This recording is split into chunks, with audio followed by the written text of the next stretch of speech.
What's up, guys? Welcome back to the Skeleton Closet, where we talk celebrity news and hot topics. My name is JT, in case you are new here. Today, we're going to be talking about Megyn Kelly and Sharon Osbourne going on Megyn Kelly's show and basically trashing the women of the talk. So, let's get right into the video. I'm going to just run down my shout-outs. Done. Alright, so earlier this week, Megyn Kelly and Sharon Osbourne sat down for a conversation and talked about the whole situation, the whole talk debacle that happened between Elaine, Sheryl, Sharon, and basically having a whole sit-down confessional about all the things that used to happen at the talk and how Sharon Osbourne has felt afterwards, how she felt blindsided, what happened to her, how she felt like the women mistreated her, and how she was basically set up to look like she was racist, and so that the talk and CBS could have higher ratings following the whole Meghan and Harry interview with Oprah. Just so you all are all caught up, Meghan and Harry had an interview with Oprah Winfrey. If you haven't checked it out and you haven't seen my review and my honest opinions about it, go ahead and check out that video. I'll try and add the card here on the slide or on this video so that you can check it out, so you can have a quick link to it. But basically, they sat down and exposed the Crown for everything that they had been doing. Now, all of this was prompted by Piers Morgan talking about Meghan and Harry, Meghan Markle, that is, Meghan and Harry, in their conversation with Oprah Winfrey, and Sharon Osbourne came to the defense of Piers Morgan after a lot of people insinuated and said that he was racist and has said racist things in the past. Now, this prompted the women of the talk to have a conversation about it because you're on a daytime talk show, we got to talk about it, and race is one of the hot topics that are happening around the world today, especially here in the United States. So they talked about it on the talk, and Sharon Osbourne basically blew up. Sharon Osbourne felt like she was blindsided, she felt like she was being attacked, and the women were setting her up to look like some type of scapegoat so that they could have better ratings. Now, whatever the case may be, a lot of people feel like Sharon Osbourne said nothing wrong, she was just defending a friend, but here we are. Sharon Osbourne is out of a job, and she looks like someone who is a bigot, a racist, and someone who doesn't necessarily care about their friends. In the conversation with Megyn Kelly, she talks about that whole situation, what happened, and she basically feels like she got down to the bottom of why it happened, and she feels like she was set up. Take a look at what she had to say about the situation. CBS would like us to believe that they are moral, that they are woke, that they don't tolerate bigotry, that they are on the side of the angels. Oh, give me a break. Oh my God, Megyn, you know TV, you know how it works. You know. You have no friends. These people that run these networks, especially one that was failing, they are desperate to keep their jobs. They are desperate in these times we live in to be perceived as more than woke. You know, they want to be seen as Mother Teresa and Jesus Christ. But they're all hypocrites. They're liars and they're hypocrites, and they'll do whatever they have to do to keep their job. Now, the full conversation is a bit long. Megyn Kelly's interview is about 45 minutes, but the whole segment or the whole episode on her channel is about an hour long. Now, if you all don't even know who Megyn Kelly is, it's okay, I'm going to tell you. Megyn Kelly used to work on MSNBC. She was fired twice after she has said some very insensitive things. The first time, I can't really remember, but the second time she made some ignorant comments about blackface and she was fired. She talks about that. She insinuates that a lot of people turned on her and a lot of people stabbed her in the back. They basically sit there and share stories about how they feel like the industry has wronged them.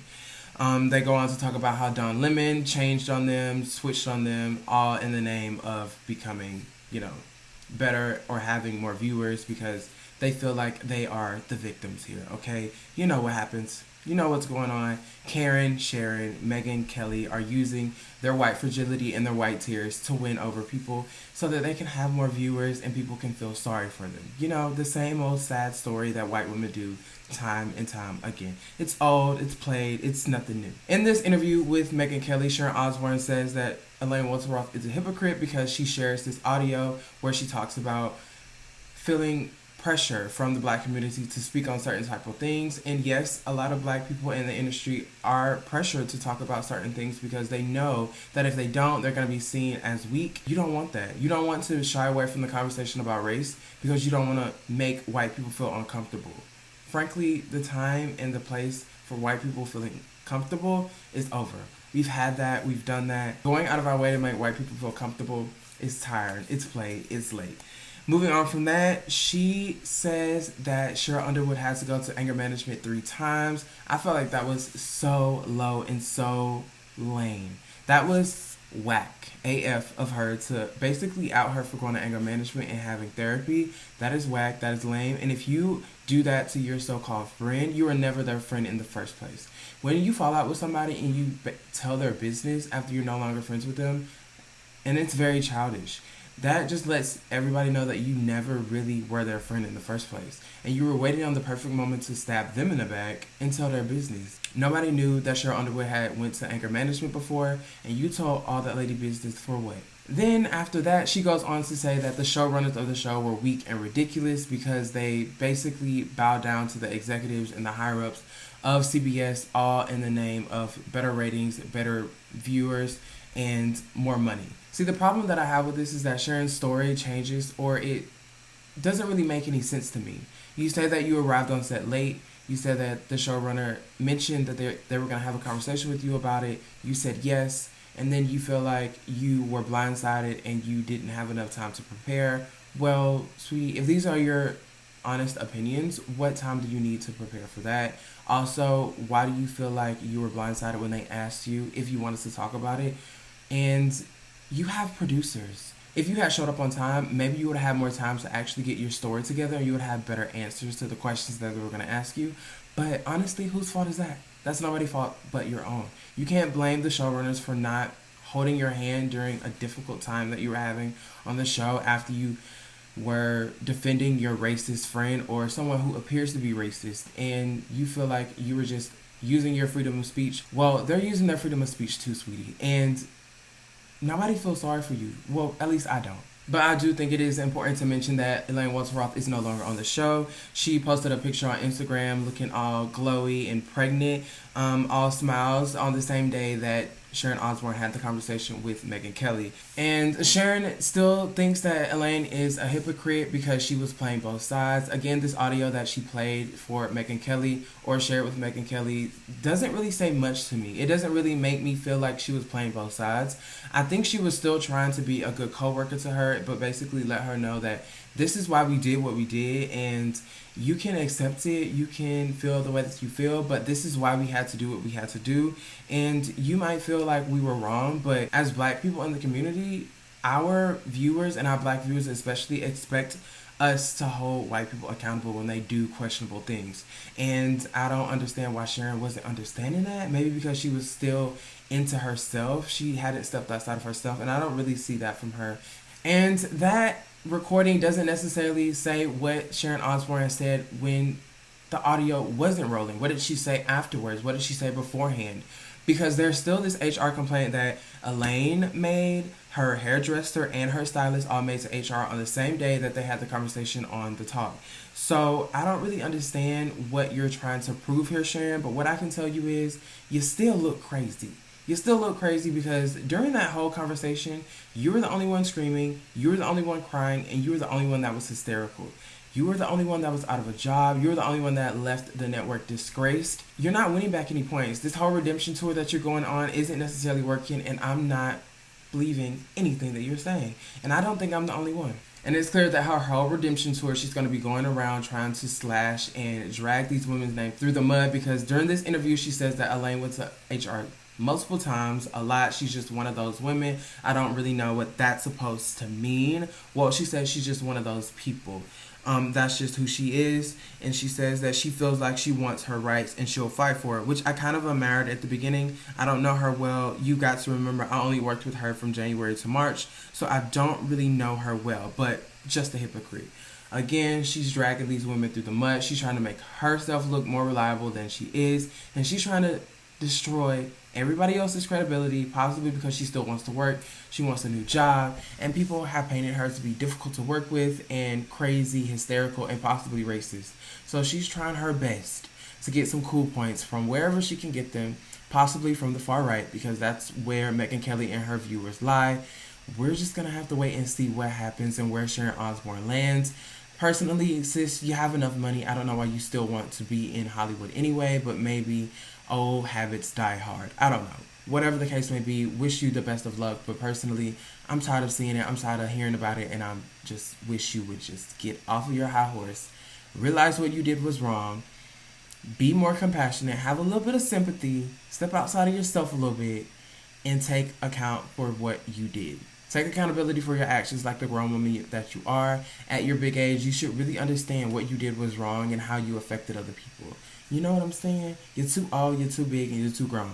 But moving on from the talent of the show, Sharon Osbourne basically trashed the whole production team and the showrunner, the producers, saying that they were weak women who are desperate to be perceived as more than woke. And she's saying all this because she feels like the showrunners were trying to censor her after the whole interview with Meghan Markle, Harry, and Oprah. And she feels like CBS was on this whole tour to make them look so good, and she was the person that they had to put down. Again, white fragility, white women's tears. Somebody wants to be the victim. I'm the victim. Woe me. You know, that whole spiel, that whole story that goes on and on and on and on and on. Basically, because this interview that they had was supposed to be a huge success. It was a huge accomplishment for the network that was possibly failing. Well, Sharon Osbourne says that CBS is failing at the moment that they do this interview, and it's supposed to be big for them. This is a big PR push. They're trying to make money. They're trying to have better ratings. They're trying to get better advertisements.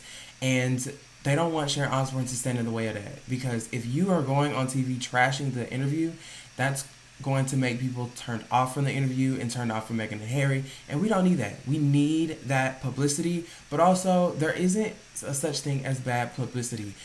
Her talking about it on the show would have got people to want to watch it more, so I don't really understand why she feels like that. Even if she shared her honest opinion about the interview, that's going to make people want to watch it even more. These people that run these networks, especially one that was failing, they are desperate to keep their jobs. Osbourne told Kelly they are desperate in these times we live in to be perceived as more than woke. You know, they want to be seen as Mother Teresa and Jesus Christ, but they're all hypocrites, they're all liars, they're all hypocrites, and they'll do whatever they have to do to keep their job. Now, the woman that she's talking about is Amy Riceback, and the two showrunners, Haylor Gray and Kristen Matthews, were the women that she worked with, and they were the showrunners for 11 years. These women have been on the show for many, many years. They were there when the show started, I believe. I believe the show has been on for about 10 to 11 years, and they were supposed to be friends of hers. Again, she feels like she was stabbed in the back.